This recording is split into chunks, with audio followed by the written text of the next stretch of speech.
प्यारे बच्चों नमस्ते। स्वास्थ्य मैथमेटिक्स में आपका स्वागत है। आज हम क्लास 11th की चैप्टर 3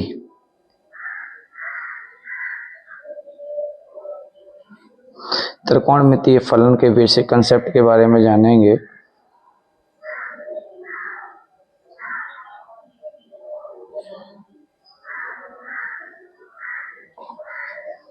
त्रिकोणमितीय फलन, सबसे पहले हम जानते हैं कि कोण क्या है। किसी कोण की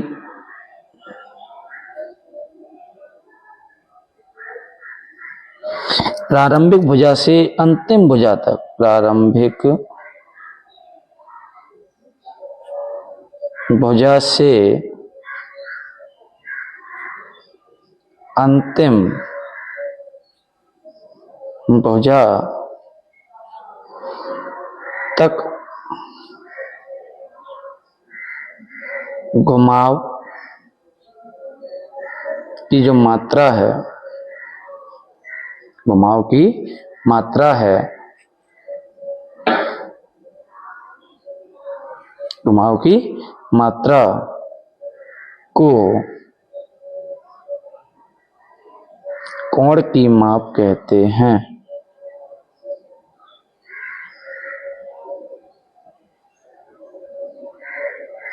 कोण की माप कहते हैं। देखिए डायग्राम के द्वारा समझा रहा हूं। कह रहा किसी कोण की प्रारंभिक भुजा, तो ये हो गई कोण की प्रारंभिक भुजा से अंतिम भुजा, ये हो गई अंतिम भुजा। कह रहा है प्रारंभिक भुजा से अंतिम भुजा तक का जो घुमाव है ये आपका क्या कहलाएगा? कोण कहलाएगा। क्या कहलाएगा? कोण। प्रारंभिक भुजा से अंतिम भुजा तक का जो ये घुमाव है ये आपका कोण की माप कहलाएगा। अगला है एक रेडियन। एक रेडियन क्या है इसके बारे में हम जानेंगे। किसी वृत्त में, देखिए मैं आपको डायग्राम के द्वारा समझा रहा हूं एक रेडियन की परिभाषा को। जैसे कोई वृत्त है, उस वृत्त में एक मात्रा क्या, एक इकाई त्रिज्या का, एक इकाई त्रिज्या, अगर कोई वृत्त है एक इकाई त्रिज्या का और उसके चाप की भी लंबाई कितनी है? एक इकाई है। कितनी है? एक इकाई। तो इसी वृत्त में एक इकाई त्रिज्या का जो चाप है, देखिए कोई वृत्त है जिसकी त्रिज्या एक इकाई है और उसके चाप की लंबाई भी अगर एक इकाई हो, तो कह रहा है कि चाप की लंबाई, एक इकाई लंबाई वाला चाप, एक इकाई लंबाई वाला चाप केंद्र पर जितना कोण अंतरित करता है उसी को हम बोलते हैं एक रेडियन। क्या बोलते हैं? एक रेडियन। तो कहेंगे एक इकाई त्रिज्या वाले वृत्त, एक इकाई त्रिज्या वाले वृत्त के चाप की लंबाई, वृत्त के एक इकाई त्रिज्या वाले चाप की लंबाई भी एक इकाई अगर है, चाप की लंबाई भी कितनी है? एक इकाई। चाप की लंबाई एक इकाई द्वारा केंद्र पर बना कोण एक रेडियन कहलाता है। एक इकाई त्रिज्या वाले वृत्त के चाप की जो लंबाई है एक इकाई द्वारा केंद्र पर बना जो कोण है वो एक रेडियन, मतलब वृत्त की त्रिज्या एक इकाई है और चाप की लंबाई भी एक इकाई द्वारा जो केंद्र पर कोण बनेगा ये आपका कहलाएगा एक रेडियन। क्या कहलाएगा? एक रेडियन कहलाएगा। ठीक है, आगे बढ़ते हैं। रेडियन के बारे में जान लिया। यदि हमें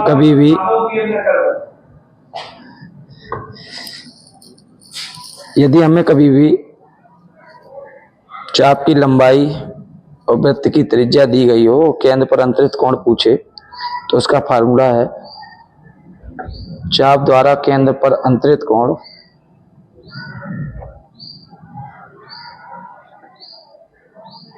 बराबर चाप की लंबाई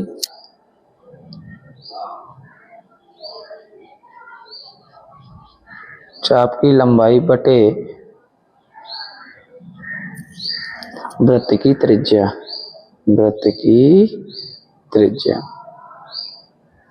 याद रखना है जो कोण निकलेगा, केंद्र पर अंतरित कोण निकलेगा, वो चाप की लंबाई बटे वृत्त की त्रिज्या होगी, और जो आपका कोण निकलेगा वो निकलेगा किसमें? रेडियन में।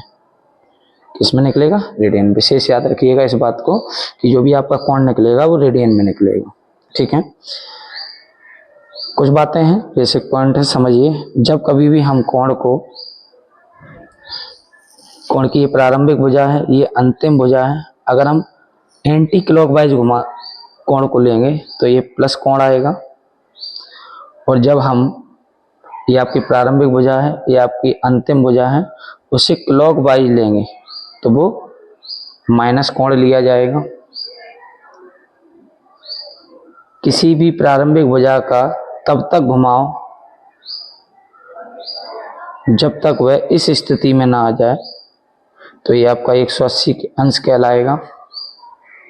किसी प्रारंभिक भुजा का 1/4 प्रारंभिक भुजा को अगर हम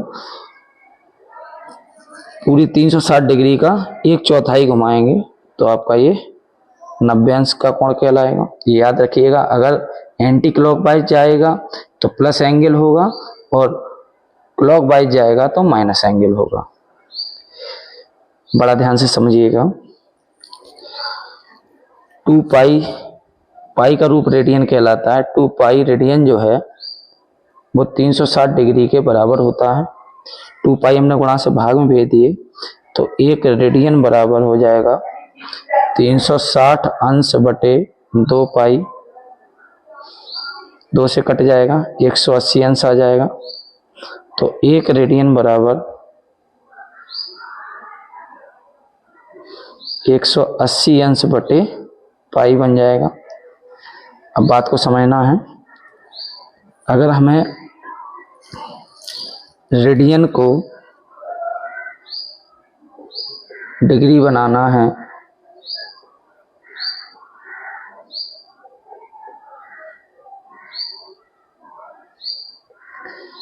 अगर हमें रेडियन को डिग्री बनाने के लिए हमें 180 अंश बटे पाई से गुणा करना पड़ेगा। ठीक है, और अगर डिग्री से, इससे डिग्री को अगर रेडियन बनाना है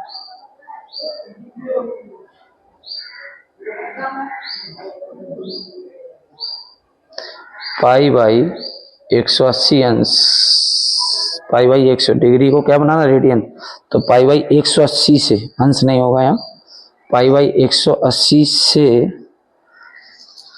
गुणा करना पड़ेगा। पाई बाई 180 से क्या करना पड़ेगा? गुणा। डिग्री को रेडियन बनाने के लिए पाई बाई 180 से क्या करना पड़ेगा? गुणा करना पड़ेगा। तो इन बातों को अच्छे से रीड कर लीजिए। रेडियन से डिग्री बनाने के लिए 180 अंश बटे पाई से गुणा करना पड़ेगा, और डिग्री को रेडियन बनाने के लिए पाई बाई 180 से गुणा करना पड़ेगा। ठीक है, अब बेसिक कंसेप्ट जो हमने आपको हाई स्कूल में समझाया था, थोड़ा हम उसकी चर्चा कर लेते हैं।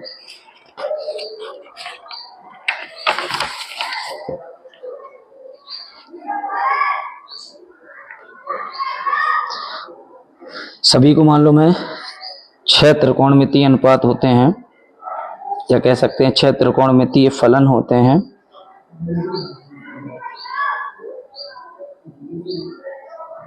साइन, कोच, टेन, कोट, सेक, कोसेक। 6 त्रिकोणमितीय फलन होते हैं, साइन, कोस, टेन, कोट, सेक, कोसेक। और 6 के 6 त्रिकोणमितीय जो फलन है वो एक समकोण त्रिभुज में लगते हैं। किस में लगते हैं? समकोण त्रिभुज में। समकोण त्रिभुज एक ऐसा त्रिभुज होता है जिसका एक कोण 90 अंश होता है। सभी को मालूम है 90 के सामने की भुजा कर्ण कहलाती है। कर्ण को हम कैसे प्रदर्शित करेंगे? अगर कोण हम ये लेते हैं तो लंब आपका ये कहलाएगा, बची हुई भुजा आधार कहलाएगी। और अगर कोण हम ये लेते हैं तो कोण के सामने ये लंब, 90 के सामने ये कर्ण और ये आधार कहलाएगी। अभी फाइनली हमने कोण को यहाँ ये लिया है तो ये हो गया आपका लंब और ये क्या हो गया? आधार। तो 6 त्रिकोणमितीय अनुपात sine cos tan cot sec cosec 6 के 6 त्रिकोणमितीय अनुपात एक समकोण त्रिभुज में लगते हैं। समकोण त्रिभुज एक ऐसा त्रिभुज होता है जिसका एक कोण 90 अंश होता है।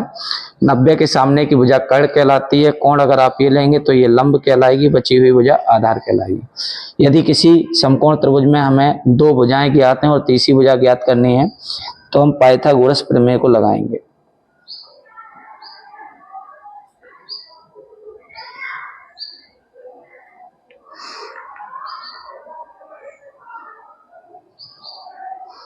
किसको लगाएंगे? पाइथागोरस प्रमेय से। क्या है पाइथागोरस प्रमेय? 90 के सामने कर्ण का वर्ग शेष 2 भुजाओं के वर्गों के योग के बराबर होता है। चलिए यहीं पर हम लंब कर्ण आधार का sine cos tan cot sec cosec को लंब कर्ण आधार के पदों में जान लेते हैं। एक स्ट्रक्चर समझिएगा, लाल बटे कक्का, लाल बटे कक्का, यह है आपका साइन, कोई एंगल जैसे सपोज थीटा है, यह आपका कॉज, यह आपका टेन, यह आपका कॉट, यह आपका सेक, यह आपका कोसेक। तो जो साइन थीटा होता है वो आपका होता है लंब बटे कर्ण, जो कॉस थीटा होता है वो होता है आपका आधार बटे कर्ण, जो आपका टेन थीटा होता है वो होता है लंब बटे आधार, कॉट थीटा होता है आधार बटे लंब, सेक थीटा होता है आपका कर्ण बटे आधार और कोसेक थीटा होता है आपका कर्ण बटे लंब। साइन लंब बटे कर्ण, कॉस आधार बटे कर्ण, टेन लंब बटे आधार, कॉट आधार बटे लंब, सेक कर्ण बटे आधार, कोसेक कर्ण बटे लंब। इसी sine cos tan cot sec cosec जो 6 त्रिकोणमितीय फलन है, इन्हीं साइन का कोसेक के रूप में फार्मूला, कॉस का सेक में, इन्हें भी आप याद कर लीजिए, काफी जरूरत पड़ेगी। साइन थीटा होता है 1 कोसेक थीटा, कॉस थीटा होता है 1 सेक थीटा, टेन थीटा होता है 1 कॉट थीटा,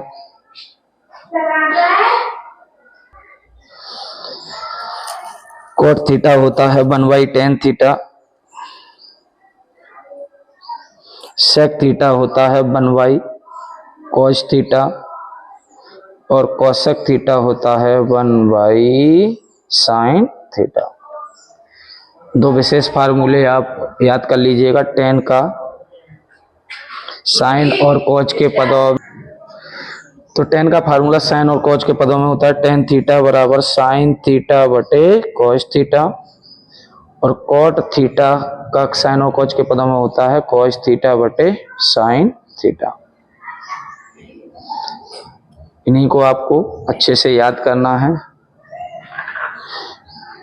कुछ फार्मूले और हैं जो कि आपको तैयार करने हैं। Sign square theta plus cos square theta बराबर 1 होता है। 1 प्लस टेन स्क्वायर थीटा बराबर सेक स्क्वायर थीटा होता है। 1 प्लस कॉट स्क्वायर थीटा बराबर कोसेक स्क्वायर थीटा होता है। थोड़ा सा समझ लेते हैं इस चक्र को भी। जब 90 में अगर हम कम होंगे तो यहाँ आएंगे और जब ज़्यादा होंगे तो यहाँ पर आएंगे। 180 में अगर हम कम होंगे तो यहाँ आएंगे, 180 में ज़्यादा होंगे तो यहाँ आएंगे।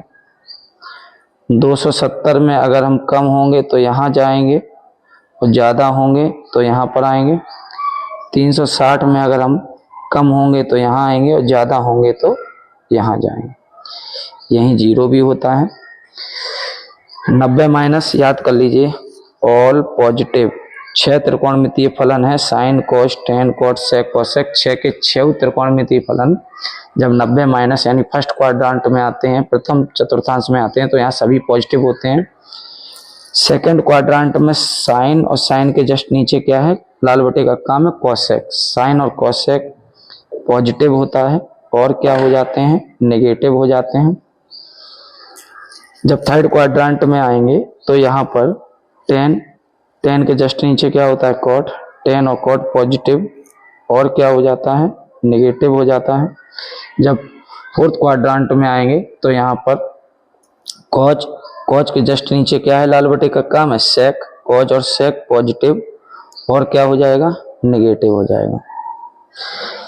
जैसा कि आपको ज्ञात है कि 90 अंश और 270 अंश के केस में साइन जो है वो कॉज बन जाएगा, कॉज जो है वो साइन बन जाएगा, sine cos cos sine. Tan जो है वो कॉट बन जाएगा, कॉट जो होता है वो टेन बन जाएगा। सेक जो है वो कॉसेक बन जाएगा, वो कॉसेक जो है वो सेक बन जाएगा। 90 और 270 के केस में ऐसा होना है। 180 अंश और 360 अंश के केस में नो चेंज, इसमें नहीं बदलता है, ये आपको याद रखना है। ये तो सब आपका लगभग हाई स्कूल का कंसेप्ट था, ये जो भी मैंने आपको बताया ये। अब थोड़ा हम लोग फर्स्ट ईयर के बारे में, जो फर्स्ट ईयर का जो कंसेप्ट है उसके बारे में भी जानेंगे। कुछ फार्मूले हैं उन्हें आप अच्छे से याद करेंगे।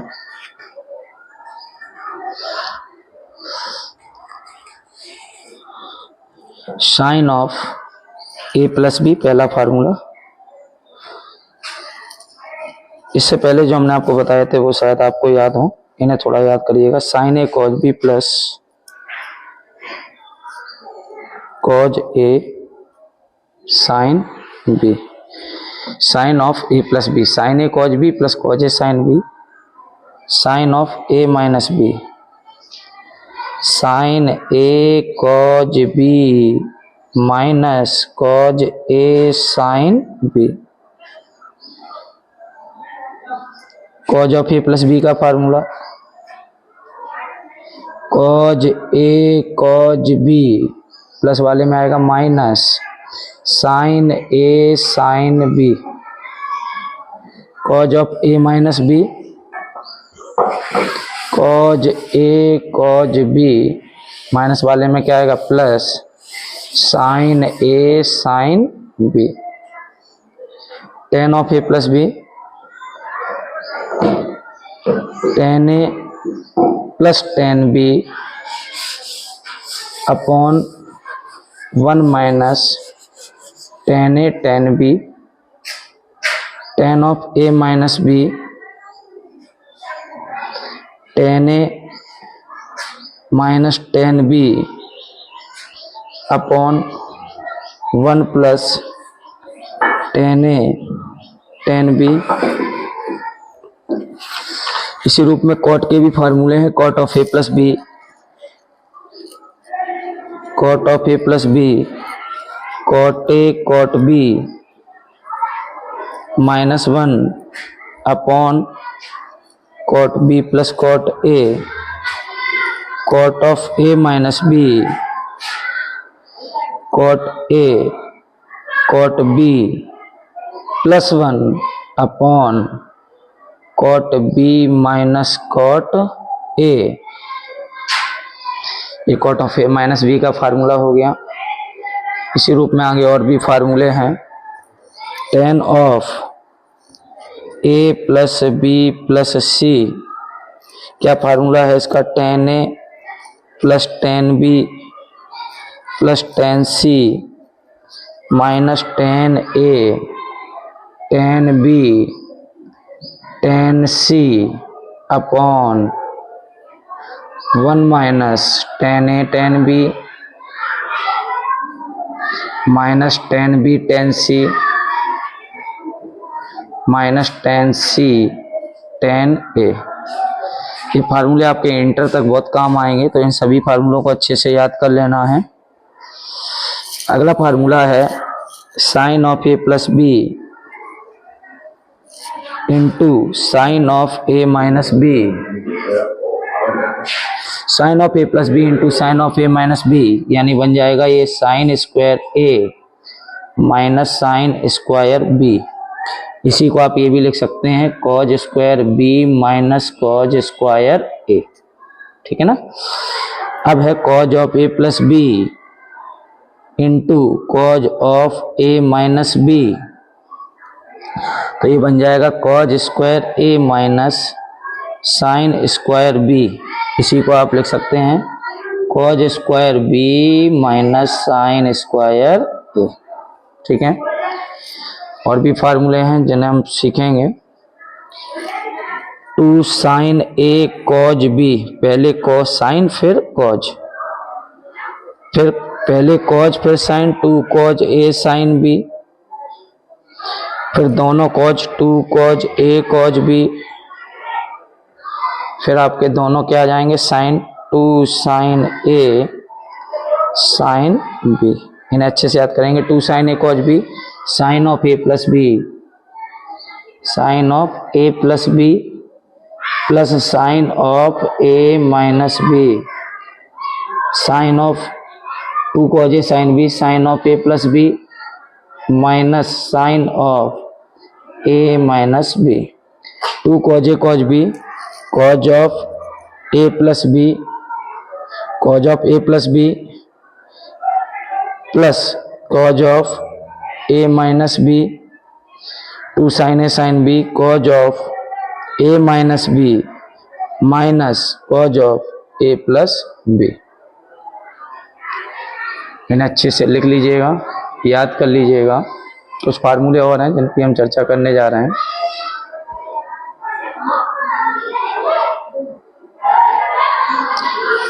Sign C plus sine D, 2 sine C plus D by 2 cos C minus D by 2, sine C minus sine D 2 cos C plus D by 2 sine C minus D by 2, cos C plus cos D 2 cos C plus D by 2 cos C minus D by 2, cos C minus cos D 2 sine C plus D by 2 sign, अब आएगा D minus C by 2। इसी रूप में अगला प्रश्न है sine 2a बराबर sine 2a 2 sine a cos a। इसी को हम, और दूसरा फार्मूला है इसी में 2 tan a upon 1 plus tan square a। cos 2a के 4 फार्मूले आपको याद करने पड़ेंगे।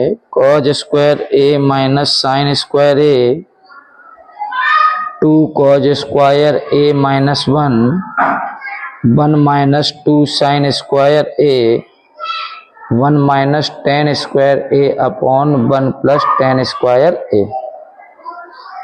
ये देखिए cos और साइन के रूप में cos 2a का फार्मूला, ये केवल cos के रूप में, ये केवल साइन के रूप में, और ये tan के रूप में है। तो ये चारों फार्मूले आपको याद करने पड़ेंगे।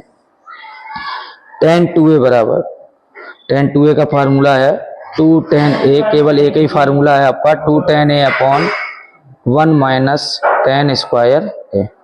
इन्हें आप अच्छे से लिख लीजिएगा, याद कर लीजिएगा। साइन 2a और tan 2a में काफी मैच करता है, लेकिन साइन 2a में नीचे प्लस है, tan 2a में नीचे माइनस है। अभी इसी प्रकार से आपको साइन 3a, cos 3a और tan 3a के भी फार्मूले याद करने हैं। मैं लिख रहा हूं साइन 3a, साइन 3a का जो फार्मूला है वो है 3 sine a minus 4 sine cube a। cos 3a का जो फार्मूला है 4 cos cube a minus 3 cos a। tan 3a का जो फार्मूला है 3 tan a minus tan cube a minus tan cube a बटे 1 minus 3 tan square a।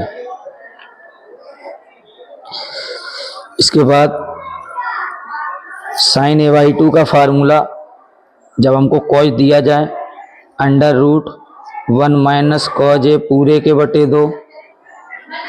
cos a by 2 का फार्मूला, जब हमें cos दिया जाए अंडर रूट 1 प्लस कॉज ए पूरे के बटे 2। tan a/2 का फार्मूला, जब हमें कॉज ए दिया जाए तो 1 माइनस कॉज ए अपॉन 1 प्लस कॉज ए। इसी रूप में cot a/2 का फार्मूला, जब हमें कॉज दिया जाए 1 प्लस कॉज ए अपॉन 1 माइनस कॉज ए। और भी फार्मूले याद करने हैं आपको। साइन 18, जो साइन 18 का होता है वही कॉज 36 का होता है, चिन्ह का फर्क है थोड़ा सा देखेंगे। और जो कॉज 18 का होता है वही साइन 36 का होता है। तो देखें जरा ध्यान से, साइन 18 का मान अंडर रूट 5 ऋण 1/4, कॉज 36 का मान अंडर रूट 5 धन 1/4। कॉज 18 का मान होता है under root 10 plus 2 under root 5 divide by 4। Sine 36 का मान होता है 10 minus 2 under root 5 divide by 4। देखिए थोड़ा सा फर्क है, यहाँ माइनस है यहाँ प्लस है। तो जो साइन 18 का वो कॉज 36 का, जो कॉज 18 का वो साइन 36 का। ठीक है ना। ये फार्मूले आपको याद करने हैं। साथ ही साथ जब हमें समीकरणों का व्यापक हल निकालना होगा, व्यापक हल सभी को याद करना है कि जब हम किसी इक्वेशन को सॉल्व करके लाएंगे, सॉल्व करते समय अगर साइन थीटा का मान 0 आ गया तो उसका जो व्यापक हल होगा, ठीक है, व्यापक हल थीटा का व्यापक हल जो होगा वो थीटा बराबर n पाई होगा। जब सॉल्व करते हुए आएंगे तो कॉज थीटा का मान जब हमको 0 मिलेगा तब थीटा का व्यापक हल थीटा बराबर 2n + 1 इंटू π/2 होगा। जब हम सॉल्व करते हुए आएंगे और tan थीटा का मान हमें 0 मिलेगा तब थीटा का जो व्यापक हल होगा वो थीटा बराबर n पाई होगा। ये बातों को याद करना है। साइन थीटा 0 तो थीटा का व्यापक हल थीटा बराबर n पाई। कोस थीटा का मान 0 तो थीटा का व्यापक हल थीटा बराबर 2n + 1 इंटू π/2। और जब tan थीटा 0 होगा तो थीटा का व्यापक हल n पाई होगा। इसी प्रकार जब हम सॉल्व करते हुए आ रहे होंगे और अगर हमको साइन थीटा किसके बराबर मिलेगा, साइन एल्फा के, तो थीटा का जो व्यापक हल होगा, व्यापक हल कहेगा आपसे व्यापक हल ज्ञात कीजिए, तो आप कहेंगे थीटा बराबर n पाई प्लस -1 की पावर n इंटू एल्फा। इसी प्रकार जब आप हल कर रहे होंगे और कॉस थीटा कॉस एल्फा के बराबर मिलेगा तब आप कहेंगे थीटा का व्यापक हल थीटा बराबर 2n pi plus minus alpha. इसी प्रकार जब आप हल कर रहे होंगे tan थीटा बराबर किसके आ रहा होगा, tan एल्फा के, तो थीटा का जो व्यापक हल होगा, थीटा का जो व्यापक हल होगा वो थीटा बराबर n पाई प्लस एल्फा होगा। थीटा बराबर n पाई प्लस एल्फा होगा। इसे अच्छे से सीख लीजिए। थीटा बराबर n पाई प्लस एल्फा। कब? tan थीटा बराबर tan एल्फा में थीटा का व्यापक हल थीटा बराबर n पाई प्लस एल्फा होगा। इसी प्रकार जब आप सॉल्व कर रहे होंगे, हल कर रहे होंगे, तो साइन स्क्वायर थीटा अगर आपको साइन स्क्वायर एल्फा के बराबर मिले, कॉज स्क्वायर थीटा आपको कॉज स्क्वायर एल्फा के बराबर मिले, tan स्क्वायर थीटा आपको tan स्क्वायर एल्फा के बराबर मिले, तो याद कर लेना है तीनों ही स्थितियों में साइन स्क्वायर थीटा बराबर sine square alpha, cos square theta बराबर cos square alpha, tan square theta बराबर tan स्क्वायर एल्फा, तीनों ही स्थितियों में थीटा का जो व्यापक हल होगा, थीटा का व्यापक हल जो होगा वो आपका थीटा बराबर n pi plus minus alpha होगा। इन फार्मूलों को अच्छे से लिख लीजिए, कॉपी में याद कर लीजिए। और भी काफ़ी बातें हैं जो बतानी हैं, अभी फ़िलहाल में बस इतना ही। सभी का बहुत बहुत धन्यवाद। और कोई भी अगर आपको बात ऐसी जो समझ में ना आए क्लास में तो आप मैसेज कर सकते हैं। धन्यवाद।